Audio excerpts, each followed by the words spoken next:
कि international university से mean foreign faculty भी हमारे बच्चों को पढ़ा रही है। जो बातें हम देखते हैं कि हर यूनिवर्सिटी में, किसी भी यूनिवर्सिटी में शायद स्मोकिंग और ड्रग पे उस तरह से पाबंदी को फॉलो नहीं किया जाता जिस तरह से ख्वाजा फरीद यूनिवर्सिटी कर रही है। पिछले 3 में जब आया तो यूनिवर्सिटी की जो बच्चियां थी इनको शहर के मुख्तलिफ हॉस्टल्स में प्राइवेट घर लेके तो हॉस्टल बनाए हुए थे, कोई अच्छी बात नहीं थी। लेकिन उस बल्कि मैं बताता चलूँ 1.2 बिलियन के स्कॉलरशिप लोगों को दिए गए हैं। अभी 16,000 स्टूडेंट हैं जो पहले 8,000 थे, लेकिन इस वक्त हमारे पास 25,000 स्टूडेंट तक का इंफ्रास्ट्रक्चर डेवलप हो गया है। जी बिस्मिल्लाहिर्रहमानिर्रहीम। जी मैं जवेद इकबाल चौधरी, चीफ एडिटर रोज़नामा इसरार, रहीम यार खां, और मेरे साथ हैं vice chancellor doctor Salman Tahir साहब। आज हम यूनिवर्सिटी की डेवलपमेंट के हवाले से और दीगर मामलात में इनसे गुफ्तगू करेंगे। अस्सलाम वालेकुम डॉक्टर साहब। जी वालेकुम अस्सलाम। सर, आपने जब यूनिवर्सिटी का चार्ज लिया तो उस वक्त यूनिवर्सिटी ज़बूं हाली का शिकार थी, बड़े मसाइल थे उसमें। तो आपने कौन सी पॉलिसी ऐसी अपनाई कि जिसकी वजह से ना सिर्फ स्टूडेंट की तादाद बढ़ी है और यूनिवर्सिटी में बेपनाह डेवलपमेंट भी हुई है और हो रही है? तो इसके बारे में कुछ थोड़ी सी बताएंगे? बिस्मिल्लाहिर्रहमानिर्रहीम। जावेद साहब बहुत शुक्रिया, आप तशरीफ़ लाए और आपने एक ऐसे पॉइंट पे बात की जो कि इस रीजनल डेवलपमेंट का हिस्सा है। और यूनिवर्सिटियाँ सोशो इकनॉमिक डेवलपमेंट का इंडिकेटर होती हैं और यूनिवर्सिटीज़ के थ्रू ही कोई सोसाइटी इवॉल्व होती। सोसाइटी को इवॉल्व करना है तो उसको एजुकेट करना होगा, रिसर्च करनी होगी।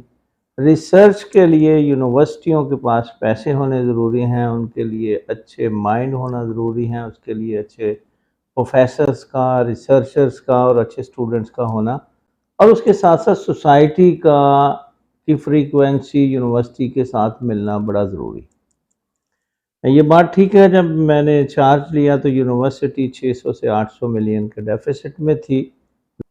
मेरा ख्याल है कि हमें जीडीपी का 4% हमें एजुकेशन के लिए, हायर एजुकेशन के लिए, जो कि 90s में एक नारा लगा था, वो अभी भी नहीं मिल रहा, बहुत कम पैसे मिल रहे हैं। तो प्रायोरिटी ये थी कि हम इलाके के लोगों को अच्छी एजुकेशन दें, इलाके के ज़हीन लोगों को जो अफोर्ड नहीं कर सकते उनको स्कॉलरशिप पे तालीम दें, और अच्छे उस्ताज़ा इकराम को डिसिप्लिन जो यूनिवर्सिटी में होना चाहिए वो हो, ताकि लोग यहाँ यूनिवर्सिटी में आके जो चीज़ें देखें वो सीखें और वही जाके सोसाइटी में रेप्लिकेट करेंगे। तो हमने फाइनेंशियल मॉडल वो ऑप्ट किया कि अपने एक्सपेंस कम किए और अपनी इनकम बढ़ाने की तरफ कोशिश शुरू की। 1-2 साल में पहले बहुत मुश्किल थे, इवन लोगों को पहले सैलरीज डिले मिलती थी, 15-15 दिन की मिलती थी। लेकिन अल्हम्दुलिल्लाह 1 साल के बाद तकरीबन यूनिवर्सिटी के एम्प्लॉइज़ जो है उनको ऑनरेरियम दिया जाता है। जो लोग अच्छी परफॉर्मेंस करते हैं उनको एक बेसिक पे का जो कि इख्तियार है, उसके तहत हम उनको फाइनेंशियल असिस्ट करते हैं। इवनिंग प्रोग्राम शुरू किए गए, वीकेंड प्रोग्राम शुरू किए गए, स्किल डेवलपमेंट प्रोग्राम शुरू किए गए। अब देखिए, फाइनेंशियल डेफिसिट से निकलना है तो अगर यूनिवर्सिटी लोगों को एक बिजनेस मॉडल नहीं बताएगी तो कौन बताएगा? क्या इनको ज़िम्मेदार बताएगा? क्या एक रेडी वाला बताएगा? क्या शॉपकीपर बताएगा? जवाब है नहीं। यूनिवर्सिटियों ने ही सोसाइटी को बताना है कि आने वाला वक्त किस साइड पे जा रहा है, और इसकी रिसर्च से इस इलाके को और ओवरऑल पाकिस्तान को और दुनिया में जो इस अर्थ पे रहने वाले लोग हैं उनको बेनिफिट क्या होगा। स्टूडेंट्स इग्नोर थे, स्टूडेंट्स को प्रायोरिटी दी गई। हमने कहा जी स्टूडेंट्स सेंट्रिक यूनिवर्सिटी होगी, और इस यूनिवर्सिटी की टॉप प्रायोरिटी हमने बना दी कि स्टूडेंट्स हैं। स्टूडेंट की रिस्पेक्ट बहुत ज़्यादा हम करते हैं ताकि आने वाले वक्त के वो लीडर हैं। उनकी ट्रेनिंग अगर अच्छी नहीं करेंगे तो अगली सोसाइटी बेहतर तरीके से इवॉल्व नहीं होगी। अल्हम्दुलिल्लाह हमने अभी फाइनेंशियली सस्टेनेबल हैं, बल्कि पाकिस्तान में जो फाइनेंशियली सस्टेनेबल यूनिवर्सिटीज़ हैं उसमें Khwaja Farid university of engineering and information technology का नाम लिया जाता है।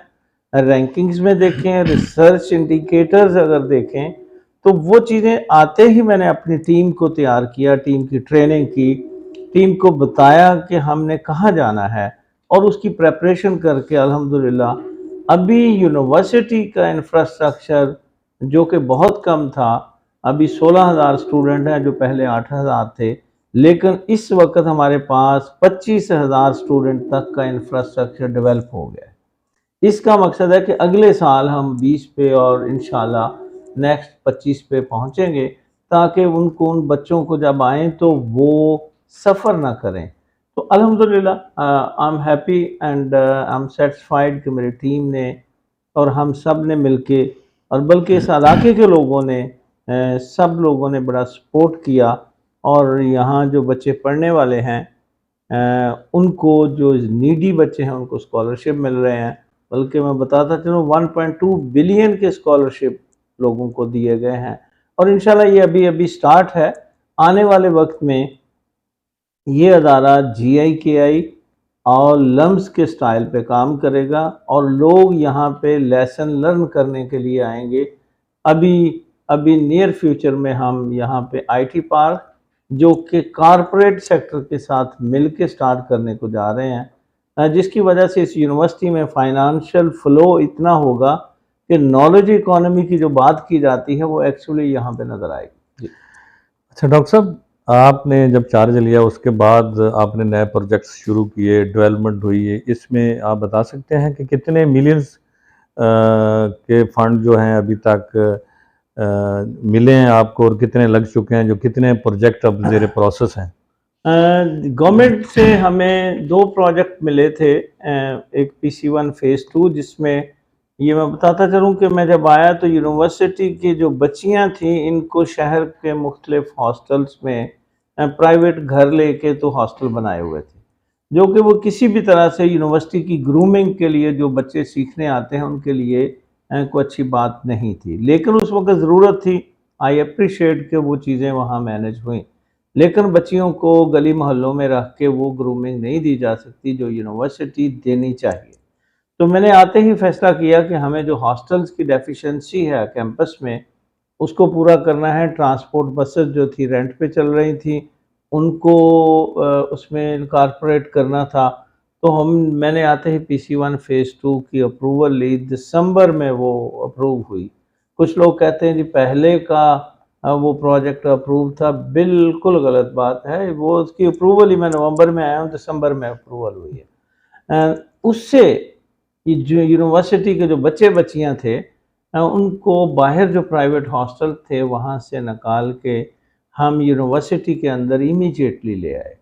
वो हमारा इंटरम अरेंजमेंट था, जिसकी वजह से हमारे 3-4 टाइम्स एक्सपेंस कम हुए, जो कि फाइनेंशियल सस्टेनेबिलिटी की तरफ से पहला कदम था। उसकी मैं एक मिसाल देना चाहूँगा कि शहर में अगर घरों में रहते थे, मुख्तलिफ घरों में 5-6 हॉस्टल थे, हर हॉस्टल में 3-4 सिक्योरिटी गार्ड थे, 1-2 मुलाजिम थे, और फिर बसें रेंट पे लेके उन बच्चों को पिक एंड ड्रॉप दी जाती थी। तो जब वो बच्चियाँ कैंपस में आ गई 300-400, तो वो बसों का खर्चा भी कम हो गया जो रेंट पे लेनी थी। वहाँ जो एम्प्लॉइज़ थे, जो मिसमैनेजमेंट थी, वो सारी चीज़ें, और पेरेंट्स के लिए बहुत सैटिस्फैक्शन थी कि बच्चियाँ हॉस्टल में अंदर रह रही हैं। अल्हम्दुलिल्लाह अभी हॉस्टल ऑपरेशनल हैं, बच्चे बच्चियाँ दोनों के हॉस्टल कैंपस के अंदर हैं। यूनिवर्सिटी की अपनी 18 बसेज़ हैं। उसके अलावा कम्युनिटी मार्केट नहीं थी जो बच्चों को होनी चाहिए, वो भी उसमें शामिल है।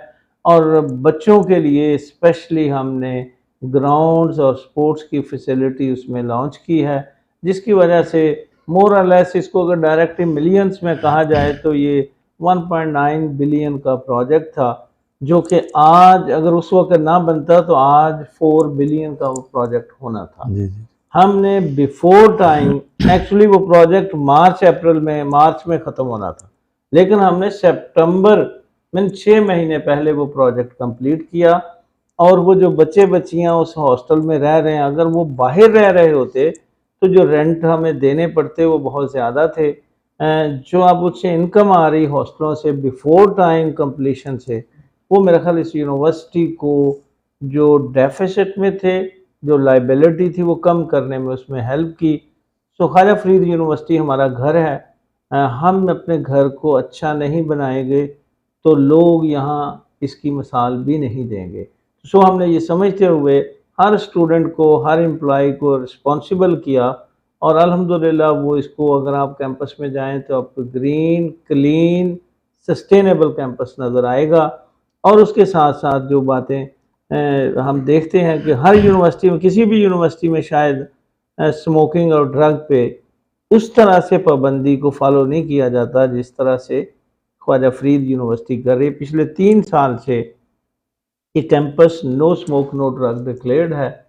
और ये जो जो जो फाइनेंशियल मैनेजमेंट है, मेरा ख्याल वो यूनिवर्सिटियों में रीढ़ की हड्डी का किरदार अदा करती है।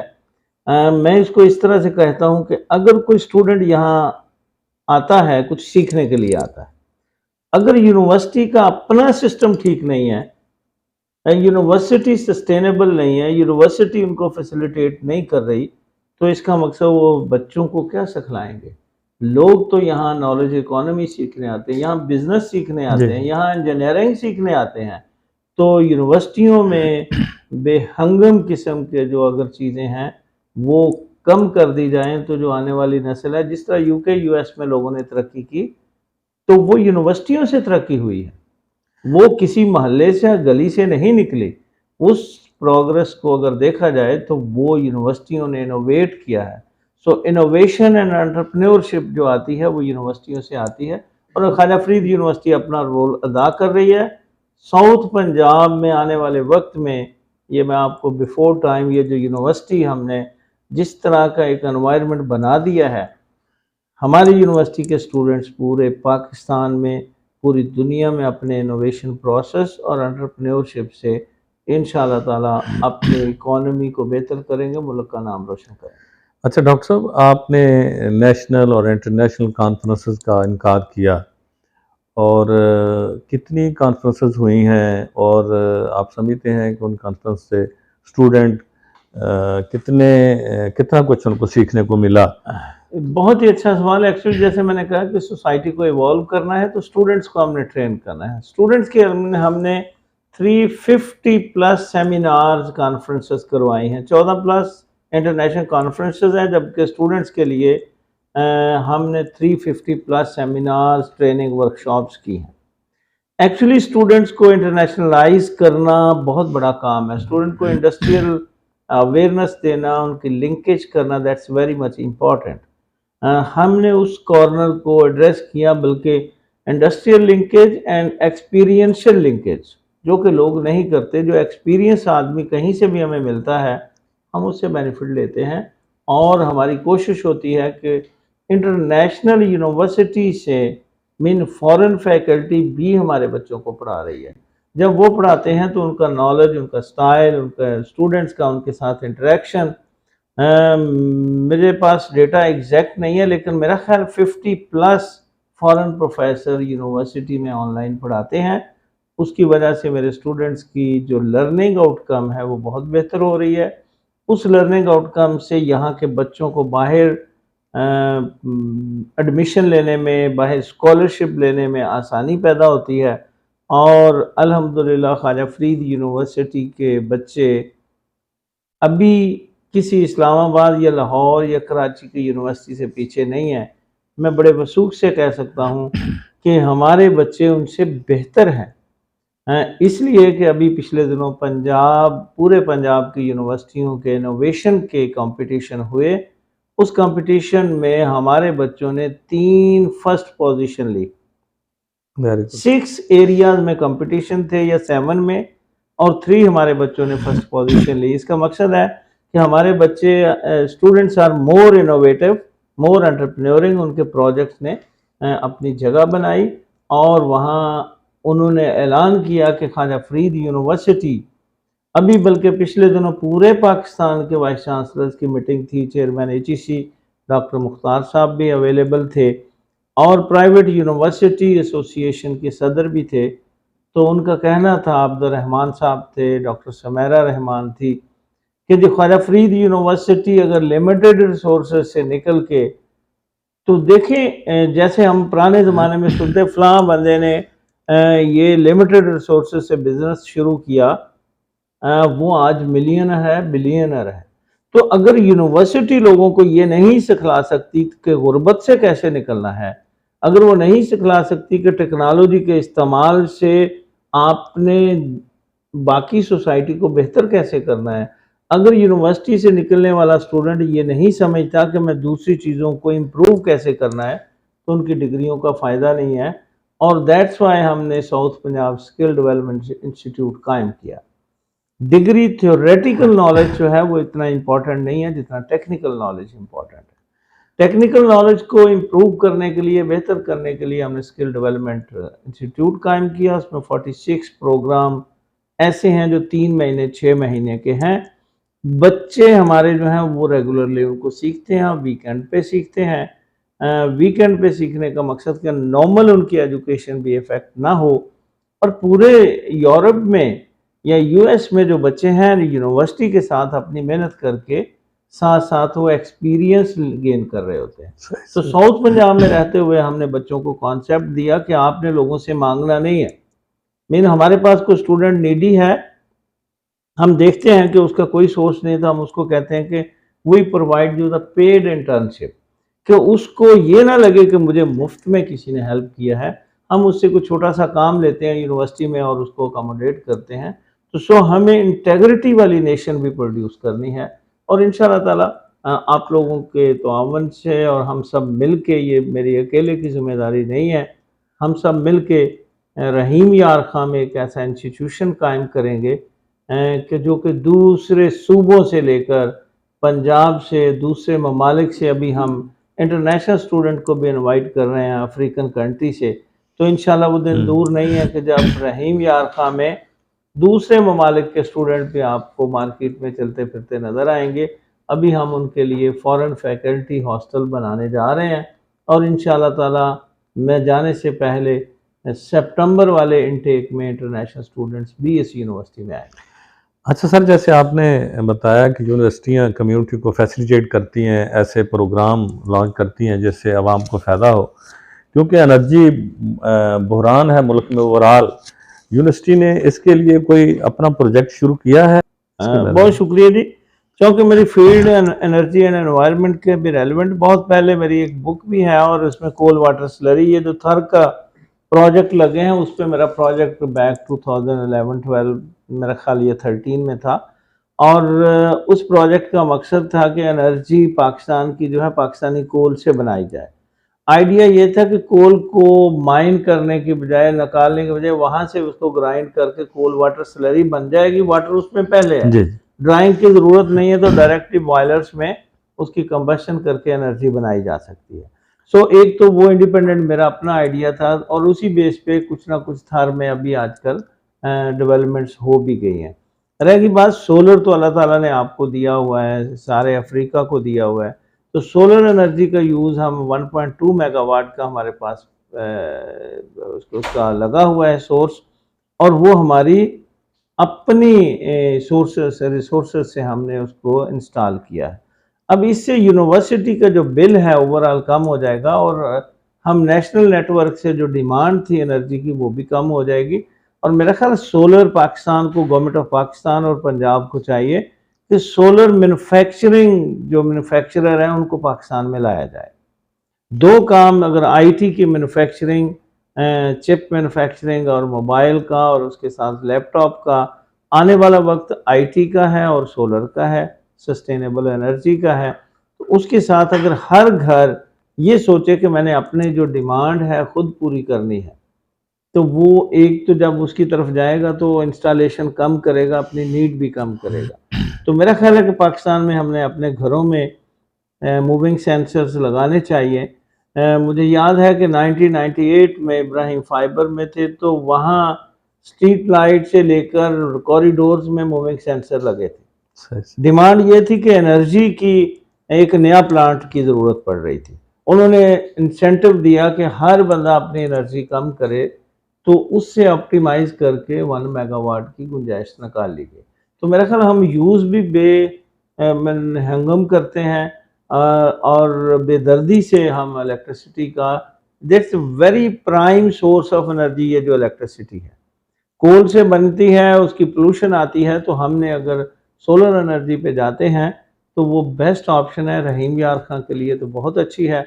और उसके साथ साथ हमें ऐसे अप्लाइंसेस भी इस्तेमाल करें कि जो लेस एनर्जी इंटेंसिव हों, उनकी यूटिलाइजेशन कम हो। इंशाल्लाह ताला यूनिवर्सिटी अपने रिसोर्सेज से आने वाले, अभी एक बायोगैस का प्लांट भी हमने लगाया है, तो हम चाह रहे हैं कि छोटे गाँव में एक मॉडल यहाँ पे बायोगैस, ये कोई नई टेक्नोलॉजी नहीं है, 72 में बहुत कॉमन हुई लेकिन वो सक्सेस नहीं हो सकी, उसके रिपेयर मेंटेनेंस के इश्यूज थे। इंडिया में दूसरे ममालिक में बायोगैस के प्लांट हैं, बल्कि ये बहुत बड़ा आने वाले वक्त में बिजनेस बन जाएगा। जितनी अब एलपीजी महंगी है, नेचुरल गैस नहीं है, अल्लाह ताला ने लाइव स्टॉक हमारे पास है।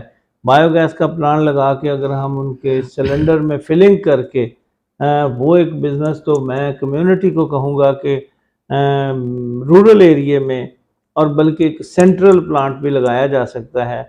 वो ऐसे ही है कि उसकी ऑर्गेनिक फर्टिलाइज़र भी बनती है और बायोगैस का प्लांट, और यूनिवर्सिटी एक छोटा प्लांट लगा रही है लोगों की लर्निंग के लिए कि वो लोग देख के ताकि अपने भी बिजनेस शुरू कर सकें।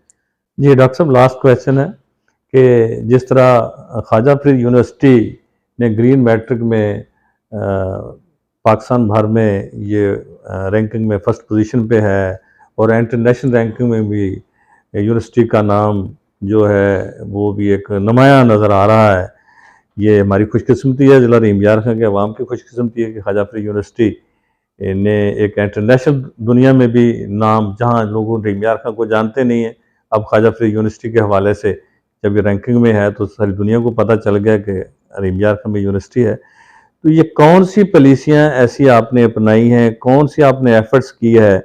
और बल्कि मुझे एक इस्लामाबाद पिछले दिनों में गया तो एक बड़े अदारे में मैं गया, तलीमी अदारे में, तो उन्होंने कहा कि रहीम यार खां की यूनिवर्सिटी है, ये दीगर यूनिवर्सिटियों के लिए रोल मॉडल साबित हो सकती है। तो आपने कौन सी तजवीज़ात की ताकि ये दूसरे अदारे भी अडॉप्ट करें ताकि उनका भी नाम इसी तरह दुनिया में नुमाया नज़र आए? बहुत शुक्रिया जी, मैं अपनी टीम को अप्रिशिएट करता हूँ जिन्होंने ये मेहनत की और यहाँ तक लेके, मेरा ख्याल जो मुश्किल आती है ना आपको, वो आपको अपॉर्चुनिटी भी देती है। क्योंकि मुझे स्टार्ट में लोगों ने चैलेंज दिया कि ये भाग जाएगा, यहाँ तो पैसे देने के लिए, तनख्वाह देने के लिए पैसे नहीं है। तो पहले ही हमने इसको किया कि जी what we can do, classroom की जो लर्निंग आउटकम है या उनकी टेक्नोलॉजी, वो 2 4 5 साल बाद नज़र आती। जो बच्चे सीखते हैं वो 3 4 5 साल बाद जाएंगे, इंडस्ट्री में जाएंगे, अपना उसका रिजल्ट आएगा।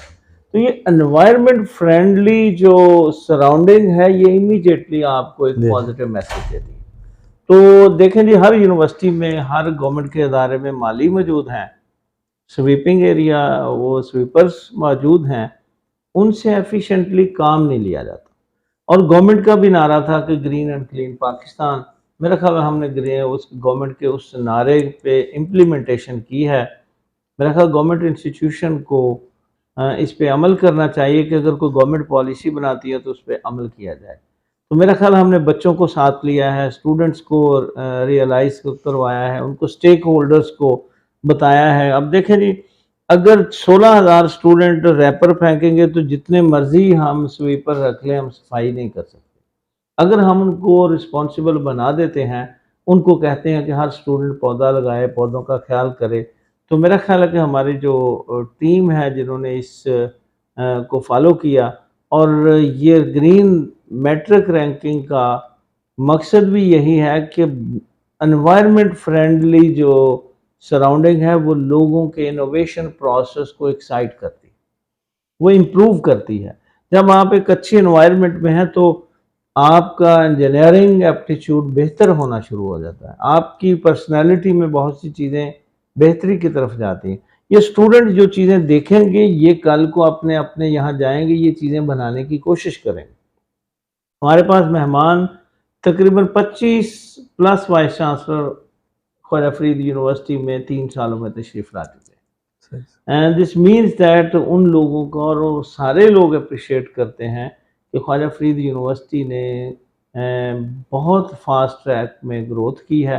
और ये यूनिवर्सिटियाँ चूँकि नेशन के लिए एक मिरर से भी ज़्यादा इफ़ेक्टिव हैं, यूनिवर्सिटियों में ने लोगों को रास्ता दिखलाना है, तो हमने अगर रोल मॉडल बनना है या बने हैं, तो वो इसलिए कि हमारी सराउंड हमने हर फैक्टर पे काम किया। हमने डेवलपमेंट इंफ्रास्ट्रक्चर चाहिए होता है, क्वालिटी एजुकेशन चाहिए, एक एनवायरनमेंट चाहिए, स्टूडेंट्स के लिए डिसिप्लिन चाहिए। तो हमने साइमल्टेनियसली सारे फैक्टर्स पे काम किया। जैसे मैंने पहले भी कहा, नो स्मोक नो ड्रग है यूनिवर्सिटी में, नो स्मोक नो ड्रग। मैंने अभी गवर्नमेंट ने रूल अब बनाया है कि इंस्टीट्यूशंस में, गवर्नमेंट इंस्टीट्यूशन में ये स्मोकिंग नहीं होनी चाहिए, जबकि हमने 3 साल पहले इसको इम्प्लीमेंट किया और आज हमारे बच्चों में, उससे अगर देखा जाए तो इनडायरेक्टली हमारे बच्चों में लड़ाइयाँ कम हो गई, हमारे बच्चों में मसाइल जो थे, अगर हम पेरेंट्स भी हैं, हम समझते हैं कि यहाँ ग्रुप की सूरत में हम सिगरेट पिएंगे या अल्लाह ना करे कोई नशा करेंगे, तो वो लोग आपस में उलझते भी हैं, उससे लड़ाइयाँ होती हैं, उसमें ब्लंडर्स होते हैं। तो हमने जब वो उनकी एथिकल ट्रेनिंग की, और इसके साथ-साथ एक चीज़ कि हमने जितने भी एथिकल ट्रेनिंग वाले मोटिवेशनल स्पीकर थे, उनको भी इन्वॉल्व किया।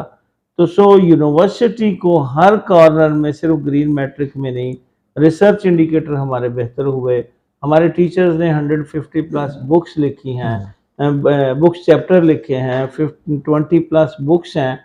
तो ये सारी चीज़ें बताने का मकसद कि नेम एनी पैरामीटर, तो अल्हम्दुलिल्लाह इस रीजन में, पाकिस्तान में, पंजाब में, on the same basis governor Punjab ने, मैं मशकूर हूँ उनका कि उन्होंने और उनकी टीम ने ख्वाजा फरीद यूनिवर्सिटी की परफॉर्मेंस को देखते हुए पिछले साल जो 14 अगस्त पे एप्रिसिएशन लेटर अवार्ड होते हैं, मुझे भी उसमें यूनिवर्सिटी की परफॉर्मेंस की बेस पे अवार्ड दिया गया।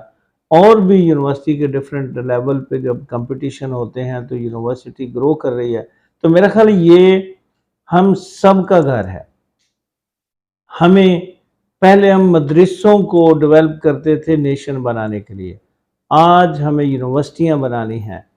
खुदा न खास्ता जिस तरह गवर्नमेंट के स्कूल और कॉलेजेस डिस्ट्रॉय हुए हैं, यूनिवर्सिटियों को अगर हम नहीं बचाएंगे तो वही हालत होगी।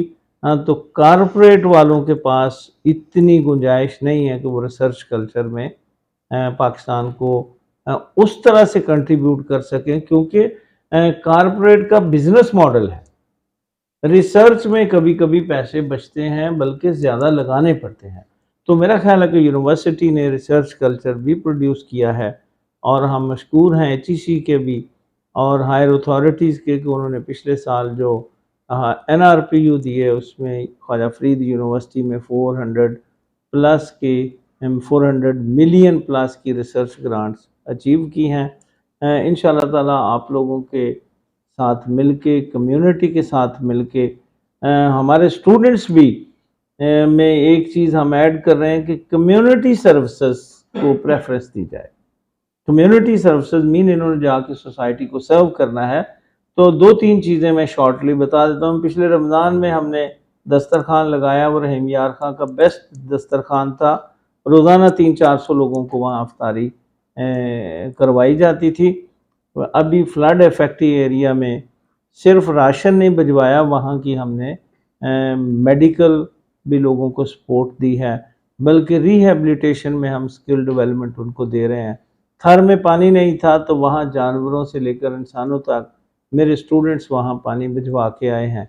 तो हमें सोसाइटी को साथ लेके चलना है, और जब हम यूनिवर्सिटियाँ सोसाइटी से आइसोलेट नहीं होंगी, यूनिवर्सिटियों का इंडस्ट्री की नब्ज पे हाथ होना चाहिए, व्हाट दे आर थिंकिंग, और सोसाइटी के मसाइल को हल करने की तरफ होना चाहिए। और यूनिवर्सिटियाँ ये जब करेंगी तो एक पुरअमन सोसाइटी इवॉल्व होगी, जिसकी हमें ज़रूरत है, और मुस्लिम सोसाइटी को तो बिलखसूस ज़्यादा ज़रूरत है। थैंक यू डॉक्टर साहब, आपने टाइम निकाला, हमें टाइम दिया, शुक्रिया। बहुत शुक्रिया जी, आप लोग यूनिवर्सिटी में तशरीफ़ लाए। ये आप लोगों की अपनी यूनिवर्सिटी है, हम सब मिलके यूनिवर्सिटी को बेहतरीन यूनिवर्सिटी और रहीम यार खां को राइजिंग रहीम यार खां बनाएंगे इंशाल्लाह, और सस्टेनेबल रहीम यार खां, ग्रीन एंड क्लीन रहीम यार खां बनाएंगे। Thank you.